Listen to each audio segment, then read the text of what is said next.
Yeah, go on, tell me a joke. Yeah. Who's there? Doctor Who? No, I don't get it. I don't get it. Hello, I'm Electric Richard, and this is my review of Monster Hunter 3 Ultimate.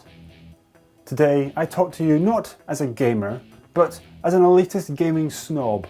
For today, I'm reviewing Monster Hunter 3 on 3DS and the Wii U. The reason I have to be a snob, an elitist gaming snob? Well, you see, Monster Hunter 3 Ultimate is a beautiful, wonderful, fantastic, deep game.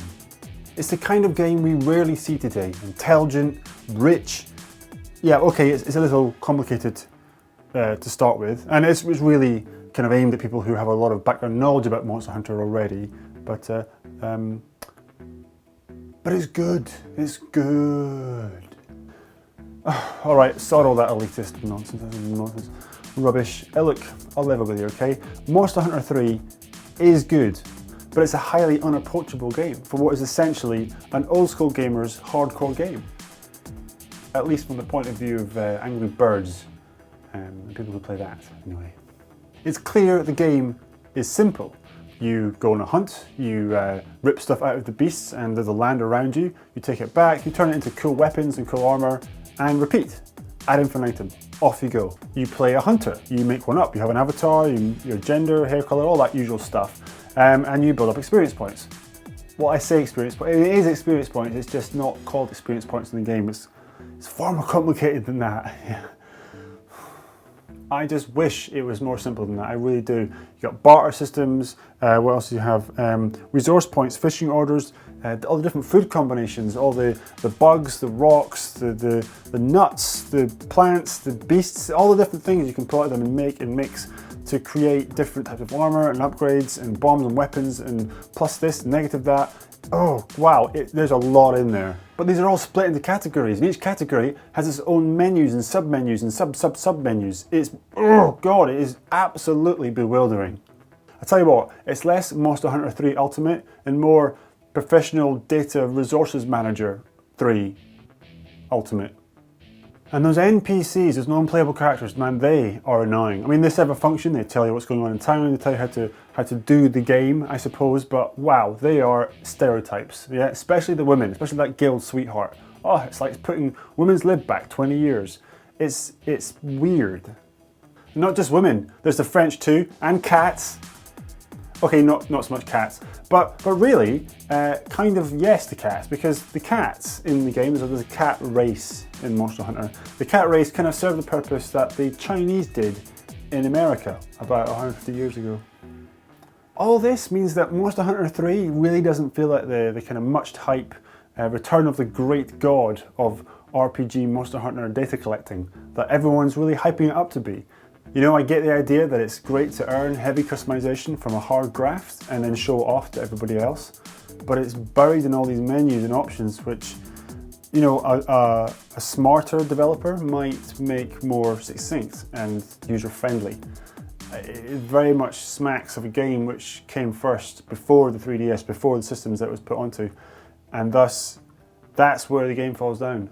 It's not really a great leap in RPGs either. It's a good game, but it's buried, it's weighed down by this heavy, steep learning curve, which really is just made of bureaucracy. I think Douglas Adams would love this game. He'd laugh at it. But under that, under those layers, there is a good game. I just gotta keep remembering that. It reminds me of Phantasy Star Online. I remember playing that back on the Dreamcast. You see, there was the same big wide open spaces which kind of doubled and tripled and quadrupled up. Those great weapons and shields and upgrades which were just out of your reach, you know, and there's special weapons which you would probably never get, you know, because it's some sort of download thing you're never going to find because you're not going to release it in your region, or you're not going to be up that day for that download, or you're going to give up on the game after about a year because you've finished it. You know, Nintendo should have done more to make this game more accessible, easier to start, easier to get into. We live in a world where menu systems are legendary now. Look at Apple, just as one example. And yet, here's Nintendo presenting this thing which is sluggish and clunky. You know, it's great that they're bringing out JRPGs over here. It really is. Nintendo, please keep doing that. It's a great thing. But this is not a good introduction to that genre for those who aren't used to it. You need a lot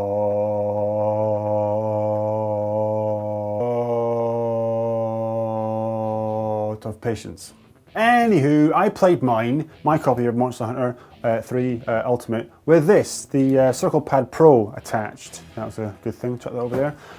What that did really was it used the second joystick thing as a easier way to move the camera around, which is really, really good. I like that quite a lot. Here's the thing though, this is funny. You're gonna find this funny. This is funny.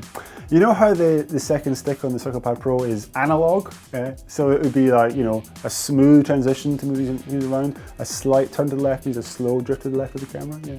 Turns out that doesn't do that. No, it's digital.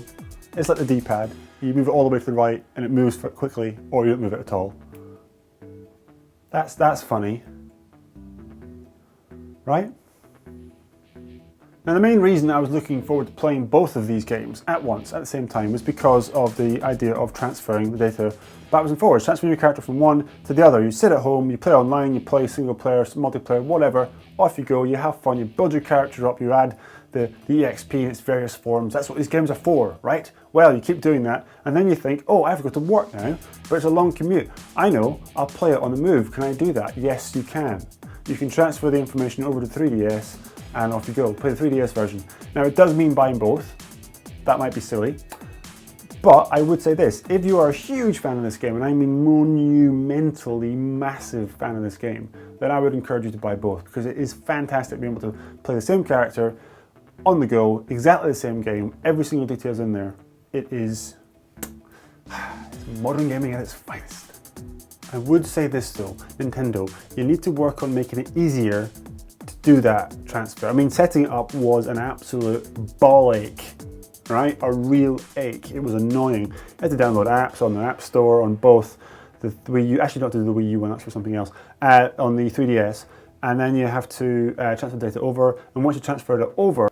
So yes, Monster Hunter 3 Ultimate, a game so great that you just might be bored to death.